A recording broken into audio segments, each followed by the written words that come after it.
Hello and welcome back to the Benchmarks Podcast, episode 14. Today we're talking all things football. We're going to do a little roundup of the games at the weekend and, yes, especially transfer deadline day as well. So the first game we're going to talk about is Nottingham Forest 7-0 against Brighton. What are your thoughts, Matt? What are your initial thoughts on this game? Absolutely one of the best games of the weekend. Yeah, no, Forest looking like a dominant, strong team this year, aren't they?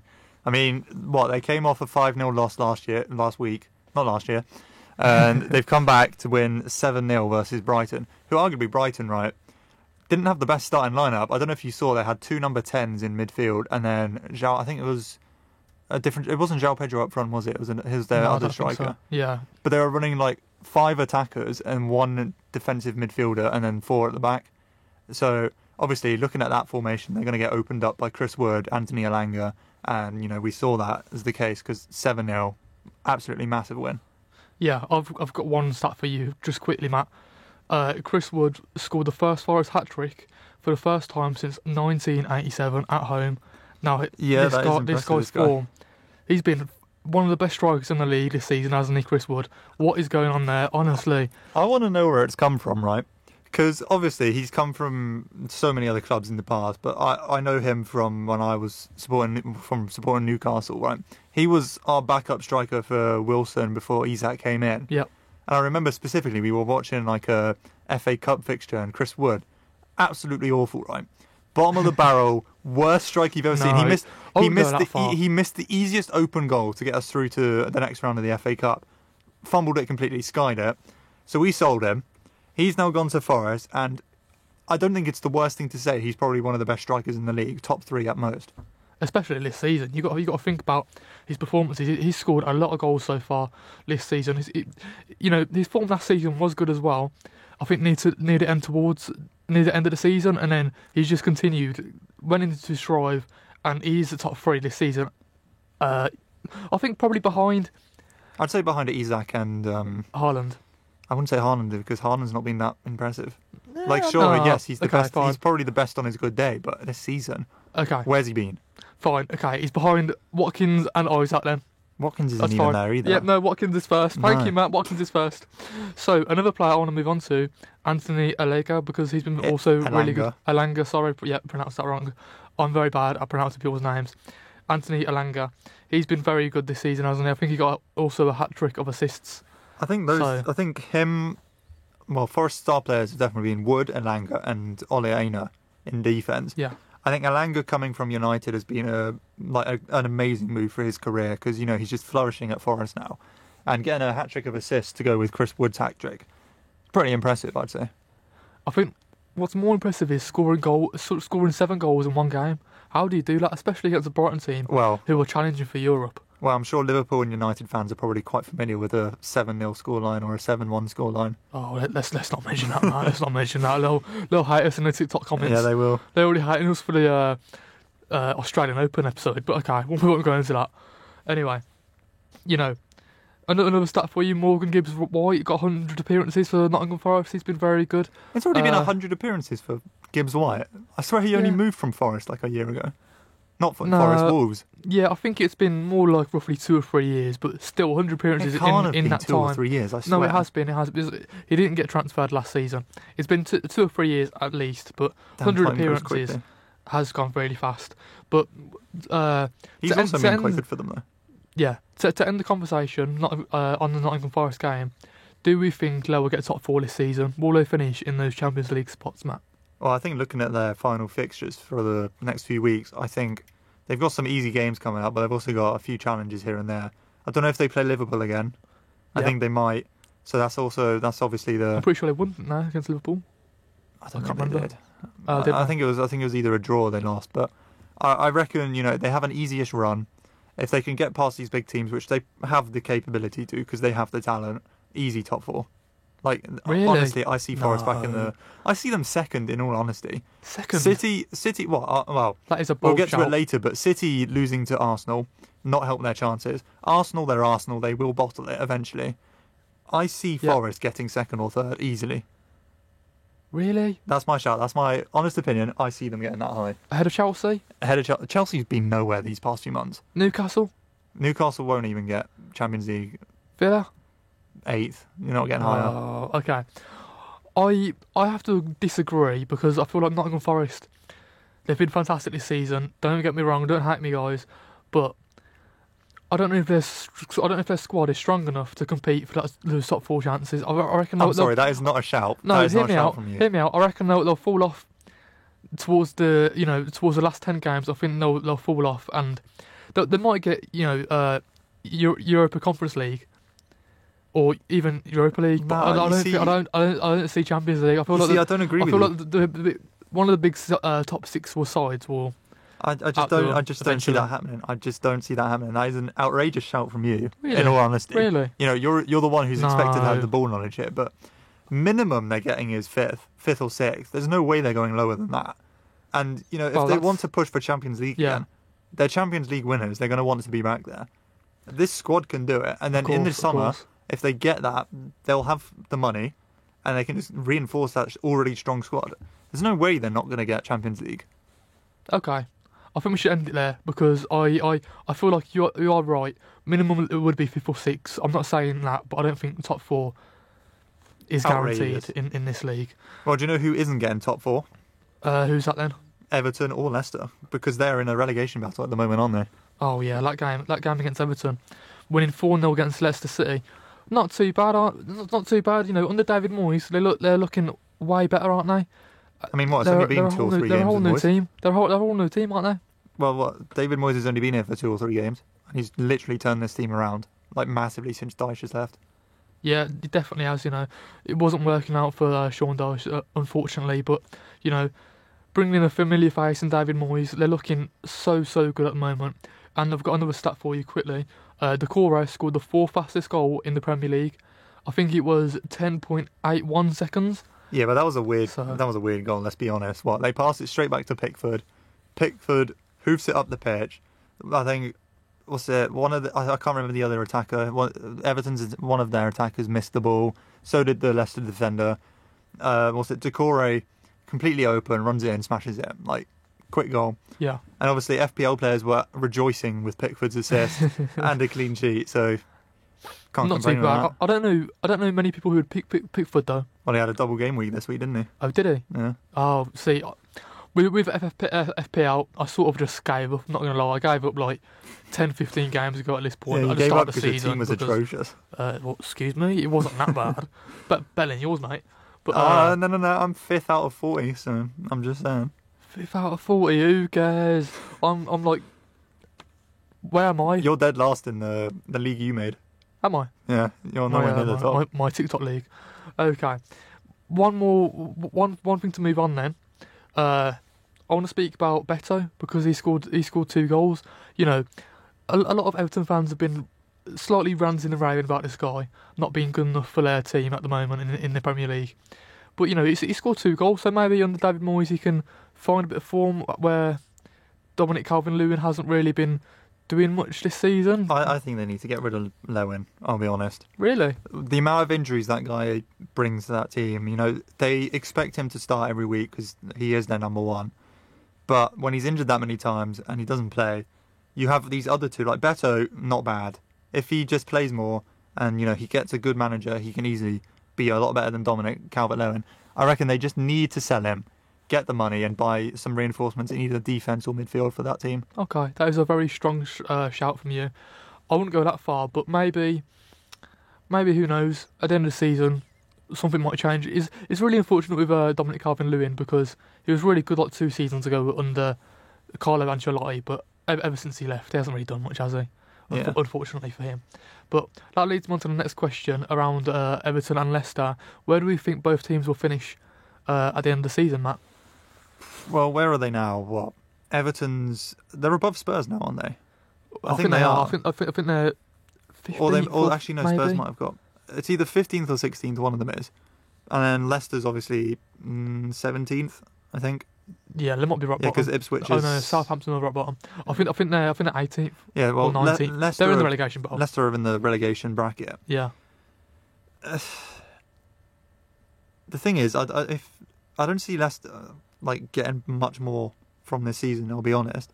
I mean, Vardy can only score so many goals. And Nistelrooy, he's not really proven himself much as a manager there. And that team itself, they're not the strongest. I think that is it's slightly harsh because I'd like to see them stay up. Like, don't get me wrong, but this season I think Wolves, they will probably get scraped into the Prem just because they have Cunha, who is just much better than... He's fantastic this season. Most of that Leicester team. He'll get 15 goals at least. He's on 10 at the moment, I'm pretty sure. Yeah, easily 15 goals for him. I just think that will be enough to push Wolves to 16th. And, Leicester might get a few wins here and there, luckily. But other than that, I don't see them getting higher. Everton will be fine. I think under Moyes, Everton will be perfectly fine. I think Everton will probably end up around anywhere from like 14th to 16th. And then Leicester, for me, I reckon they are going to get relegated. It is unfortunate because they've chopped and changed their manager and they've been linked to getting rid of their new manager, Van Nistelrooy, and bringing in maybe even Sean Dyche, which would not help. I think it would help because he's done it. He's been there and done it with Burnley, and he's also done it with Everton now. He hasn't, it didn't end well with Everton, but overall he was a good manager for them. I feel like, anyways. But it's just unfortunate for Leicester because they've had some decent performances here and there, getting some good results, but their overall squad isn't good enough to stay in the league, unfortunately. No, I mean, you can tell the difference between a Championship side and a Prem side. It's just the quality of players they have, nowhere near what a Prem side should be. Yeah, no, I agree. I just don't think they invested enough in the summer window and in January as well. They didn't really do much to bring in any players, any notable players at least anyway. I think we should move on to the next game now, Matt. What do you reckon? Should we talk about Arsenal winning 5-1 against Man City? Was this a shock? Was it a shock, though? I don't think it was a shock coming into this game. I'm going to throw it out there. I don't think it was a shock that Arsenal were going to beat City. I didn't think they'd beat City by this much, but I thought they'd win. Yeah, no, I agree. I think I was thinking 2-1 at the start of the game for Arsenal, but definitely not 5 goals. Yeah, no, 5 was outrageous. The way they scored them as well, young players scoring goals. Like that young left-back, Lewis Skelly, I'm pretty sure. That one goal he scored was fantastic. And to do the Haaland celebration, that early on, well, not early on in the game, but in the second half, like, that must have annoyed Haaland and Pep Guardiola. I don't think Haaland was that fussed, to be honest. I think after the game was finished, he was like, yeah, I don't care. Oh, what, really? Did he actually say that? I mean, if you're a player, right, and someone copies your celebration, I mean, how do you think Ronaldo feels, right? If his opponents score against him and they do the Sue against him, do you think he cares? Well, probably At the end of the day, he knows he's a better player, and I think Haaland knows the exact same thing. Yeah, then you got to think about speed as well, copying his celebration. Oh, well, that's speed. He's got annoyed. Surely Ronaldo's got to be annoyed at speed at some point. He's doing it in WWE as well, isn't he? Speed, but yeah, he's doing everything. Let's not talk about that. Anyway, back to Arsenal. Right, they scored an early goal in the game. I'm pretty sure Odegaard scored. And finally Odegaard showed up. By the way, I think this is the first time we've seen Odegaard this season. Well, Odegaard in the big game, at least. That's been his sort of question mark around the play. He doesn't turn up for big games. But I think he's definitely a world-class talent for me. But yeah, no, I think just Man City lost without Rodri. Yeah, no, I agree. Rodri, I don't know how one person changes a team this much, but clearly Rodri is like that important to City that losing him is just completely throwing that team into disarray. Yeah, no, I agree. What do we think about Kai Havertz? Is he a good enough striker for Arsenal? I don't understand the hate. You don't understand the hate? I don't understand the hate. Like, sure. Oh, that's a bit of a weird take. No, but come on. Like, please explain. Arsenal fans, they're the most deluded fan base, let's be honest. They are clueless at times. They think if one person has a bad game or 2 bad games in a row, oh, sell him. He's rubbish. He's washed. He can't do anything for this club. Havertz last season, right? Arguably second best player on that team behind Saka. I'd say. Okay. I think if they played his position right, or if they got just an out-and-out striker right, and they put Havertz slightly behind him, so if he was like a cam or a centre forward, back up like poacher striker kind of thing, he'd flourish a lot more. But on his own, I don't think he's bad because he scores goals. He does what he needs to do. He scores goals where he's needed. And, he's not awful. He got a Champions League at Chelsea, so he's clearly not a rubbish player. I think Arsenal fans are just picky with it. That's definitely a good point about the Champions League. Like, there is a player in there for Havertz, but I think it's bringing the right players around him. So maybe if they do like sign a proven striker like an Ollie Watkins, they try to get him in the January transfer. I think this is where they needed John Durant. I think if Duran was in that team and Havertz was behind it, it'd be so much better for them. Okay, potentially, but went to Saudi anyway. We don't care about that. We don't care about him no more. But did you see actually he turned up to training with an Aston Villa shirt on, which was a bit weird, but okay, never mind. One question I want to ask you quickly. The game was very even towards the second half. It was very even. Do we think Man City could have got back into that game, or was it just over once they scored a second goal? I think after the third goal went in, it was over for City. They did, you can see teams when they start losing it on the pitch. I think City after that third goal, they just didn't look cohesive. I think they didn't play the ball like they should. They didn't communicate, or that defence looked pretty open at times. And I think that's how they've lost another 2 goals to lose 5-1 as well. I think going back to Rodri, I think if Rodri was in that centre defensive mid role, that defence would be a lot more glued and solid in the back. Yeah, no, it's a bit weird because in the last few games they've been conceding a lot of late goals, and I just don't know why. I think the downfall of Rodri, the downfall of Kyle Walker not performing as great as he used to in previous years, the lack of openness in defence has probably been the reasons for that. But they have just recently signed a player called Nico Gonzalez from Porto. That's what I was going to say. And they got the young one 50 million. What's it? The young, I think he's Hungarian, Kusanov. No, I know you're talking about. He's not Hungarian though. He's he's somewhere there. Yeah, he's one of those sort of I think he's the first player to be from his country. He's playing the Premier League. I don't know what it is, but it's not Hungary. Yeah.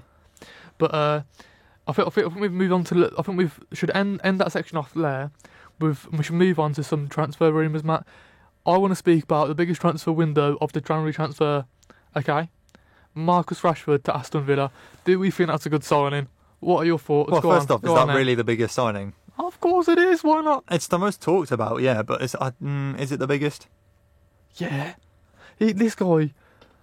It's a weird one because I'm 50-50 with the deal. Okay, he could either be a 20-goal season striker, or it could be another Philippe Coutinho deal where you've got a high-profile name on high wages and you can't get rid of him. I think it will be another Philippe Coutinho kind of deal. Yeah. You know what? Coutinho came from Barcelona, and did he really perform at Villa? Not really. Not really, no. He was kind of just there. He was all right for the first 2 games. When he scored against Manchester United on his debut, we thought he was going to be the next best thing. Yeah, but he wasn't, was he? Nah, I think unfortunately not. I mean, who's your left winger now? Yeah, that's a good question. We've got Jacob Ramsey there, and we've got McGinn plays there sometimes. McGinn on left wing, outrageous. I think if they play Rashford and start him at left wing, I think he could be fine there. He's the kind of player that will bag 20 goals or 30 goals a season if he really was on form.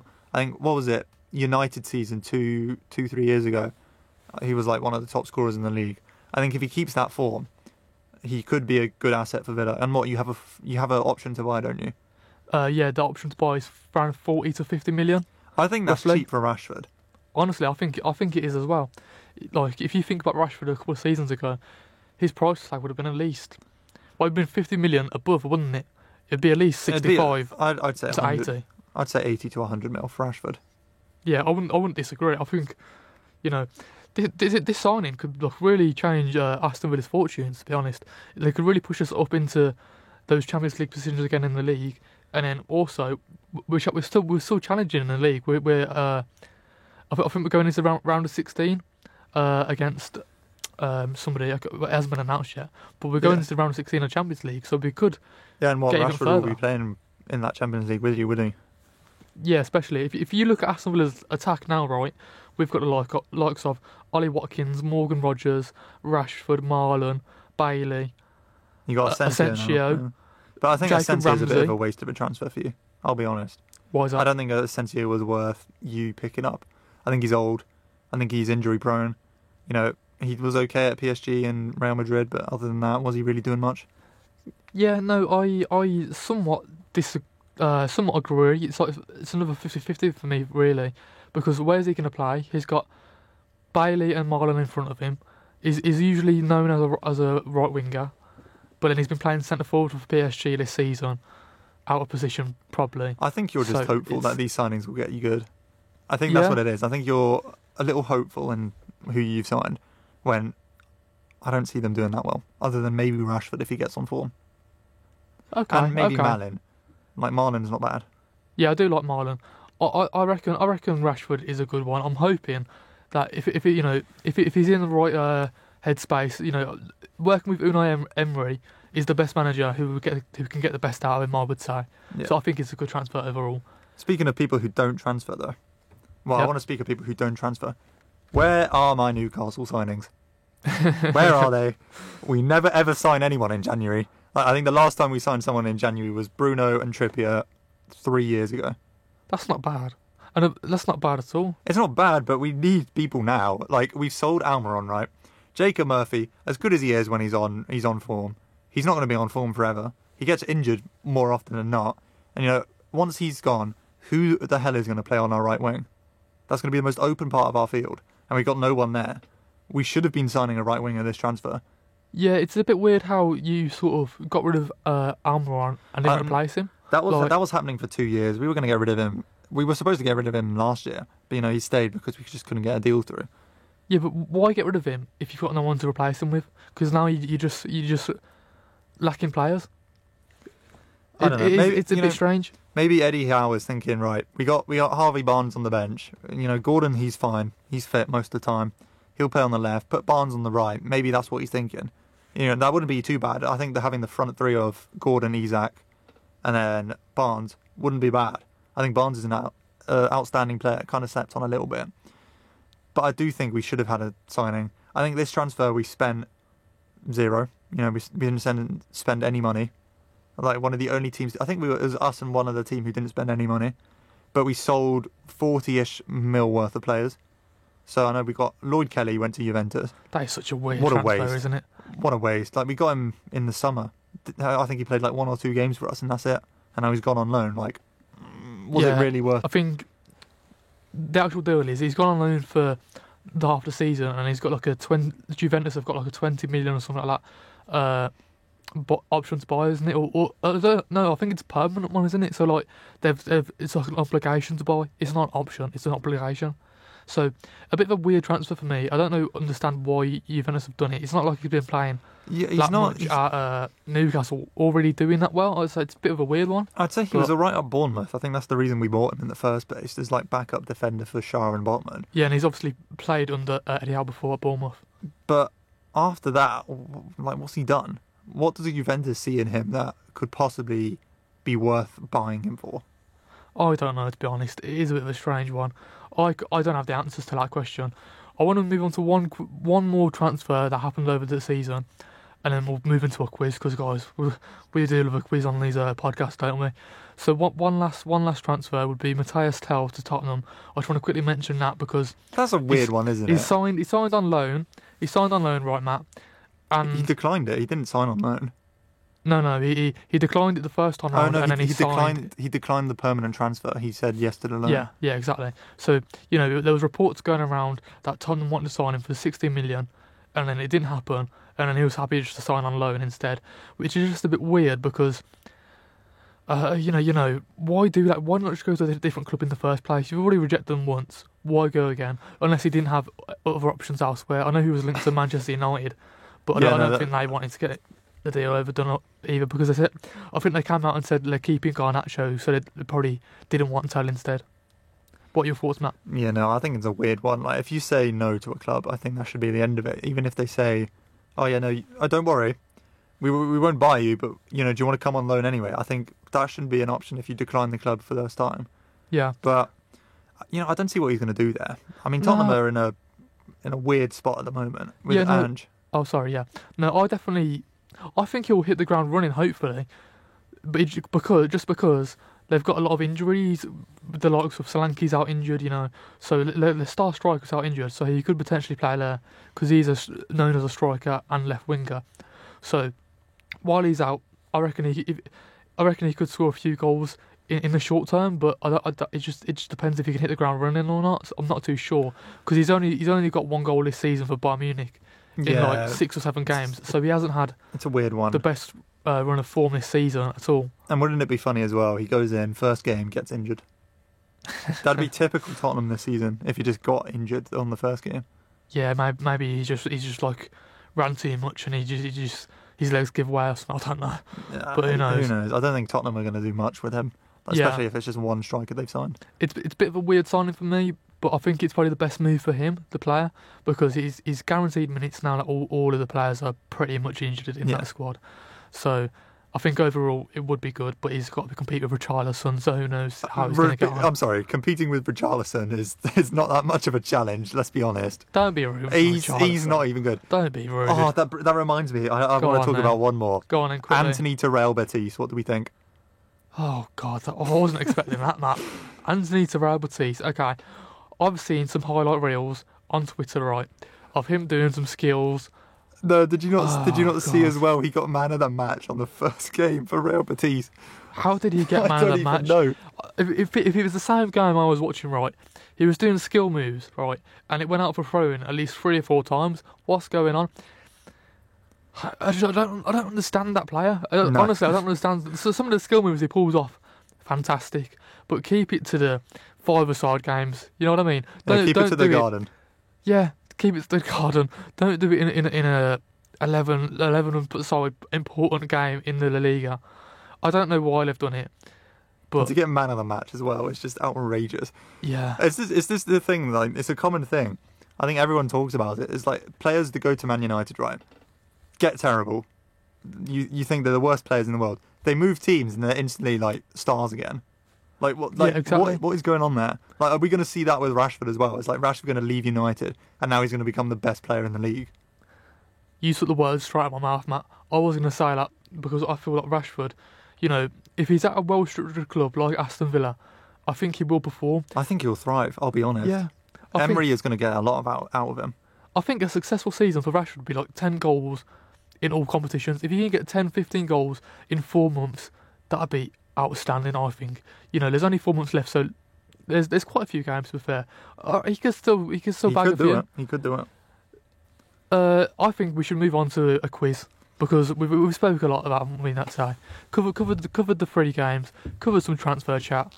Should we move on to a quiz, Matt? Yeah, no, I'm happy to move on to a quiz. Yeah. It's been a few weeks since we had one, and I've been in the lab, you know, and by lab I mean on my bed, curating a quiz, getting some research done. I don't want to know what you're doing on your bed. Okay, it's fine. I think everyone does.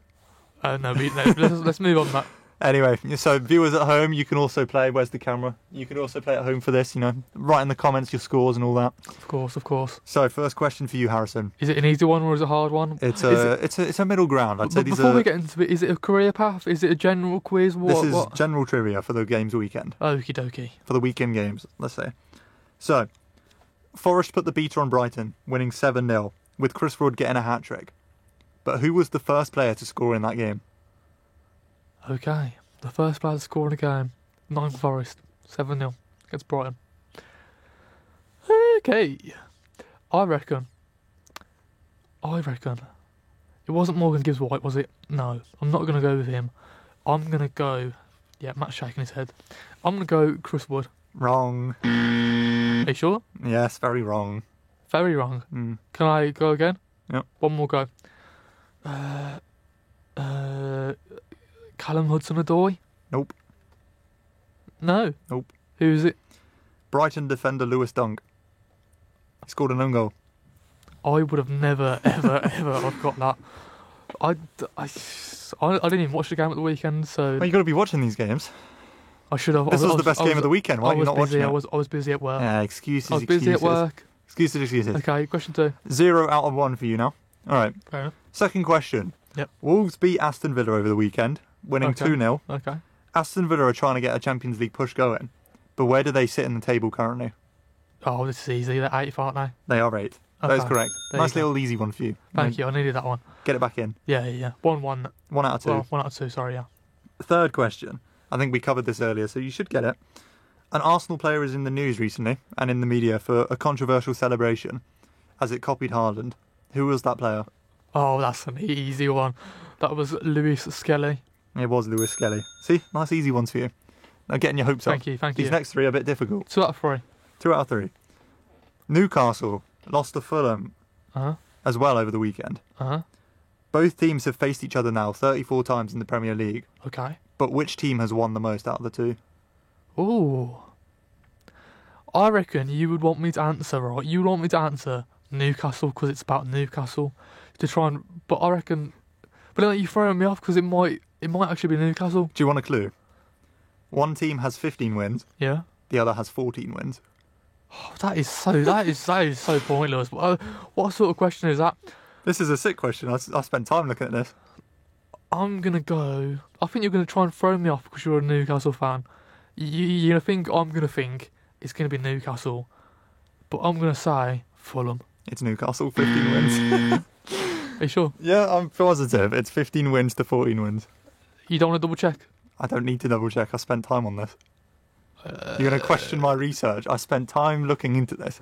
Guys, you just don't want it to be Newcastle. Let's get in the comments, check if he's right, please, and then tell me, please. I am right. It's fine. Okay, fine. What's that? 3 out of 4. 3 out of 4? Okay, I'll take it. It's not bad. It's not bad. Actually, no. It's 2 out of 4 because you just got this one wrong. Oh, 2 out of 4. So that's awful. Worse. That's actually worse. You get well, this one halfway wrong. There, you get this one wrong as well. Well, yeah, sure will, mate. Salah scored yet another goal in the weekend in Liverpool's 4-1 win over Ipswich. Where does Salah now sit on the table of all-time Prem goal scorers? What question is that? Why These are good questions. That is a hard question. All-time scorers. I can give you multiple choice if you want. I can make it easy for you. Yeah, go on. Well, okay. He's definitely got more than 150 goals. He's got more than 150. Okay. 200 goals? He hasn't got 200 yet. Okay, yeah, just give me multiple choice. So let's save the viewers and me time. It's either 4th, yeah, 6th, yeah, 8th. Yeah. It's definitely not 4th. It's definitely not 4th. It can't be 4th. But it can't be 8th either. I'm going to go middle ground. I'm going for number 6. He is 6th in the league of all time Prem goal scorers. Do we know who's in front? I think it's Lampard. Lampard's in front of... Or he might have overtaken Lampard. I think it's Lampard, though. Okay, that's interesting, isn't it? Is that all the questions done? No, there's one more. There's one more question? One more. Okay, so what is it now then? 3 out of... 3 out of 5. 3 out of 5? Okay. Last question. Make it a good one, Matt. Oh, this is the best one yet. Oh, no. David Moyes recently became Everton's manager again. How many games has David Moyes managed in the Premier League? You're seriously going to throw that out on me? This is a good one. I like it. This is some David Moyes core right here. Law, sorry. David Moyes law. Okay. That's a tricky one because he's been in the league for like what? Years. 10 plus years. He's a very experienced guy. Experienced manager. He's been at Everton, United. West Ham. Won a trophy at West Ham. Won a trophy at West Ham. Okay, let me just guess. Is it more than 400? Way more than 400. Way more than 400. Oh, yeah. 600? Higher. 800? Lower. Okay. I'm going to go, just throw a random number out there. 754 games. 700 games, exactly. You want 700? 700 games, exactly. And this is from Sky Sports themselves. So you can't criticise me for my research. That's from Sky today. I want a VAR check on that. Yeah. But he's got 700. I think if you re-roll the tapes, I actually did say 700. So no, you didn't. You said 800. I think I did say 700. No, you didn't. That's okay. 3 out of 6. You got 50%. I think that quiz was pretty good, if I do say so myself. I'll be honest. You've sort of upped your... I've upped my quizzing game. You've upped your quiz questions, and I don't like that. I think you need to step it up next week. You've made me look silly there, Matt. I have. You've made me look silly. So next time, right, I'm going to come back at you. I think the next one is a Super Bowl episode, potentially, so look out for that, viewers. And an F1 one as well. So I'm going to come back at you and give you 2 hard quizzes next week, I'm telling you now. It's fine by me. Yeah, right. I think the viewers should leave their scores in the comments as well, see if you got higher than Harrison. It shouldn't be hard to do, he's pretty stupid, but... I won't disagree there. Yeah, he's not disagreeing. Yeah, I just want to say, definitely, most definitely, play along as well, see what you get. If you think you're better than me, please don't be harsh. That's all I say. Yeah. I just want to say thank you for everybody watching. I think that's where we're going to end it off, Matt, because, you know, we've done a lot of chat, haven't we? You know, it's a long episode, guys. So, yeah, we do really appreciate your support. Continue to like, comment and subscribe, all that sort of business, you know. Check out our social media, at the benchwarmers _ something like that. You know, we're all on Instagram. Check out our posters, like, comment. And, yeah, we'll see you next time. Peace out. Goodbye.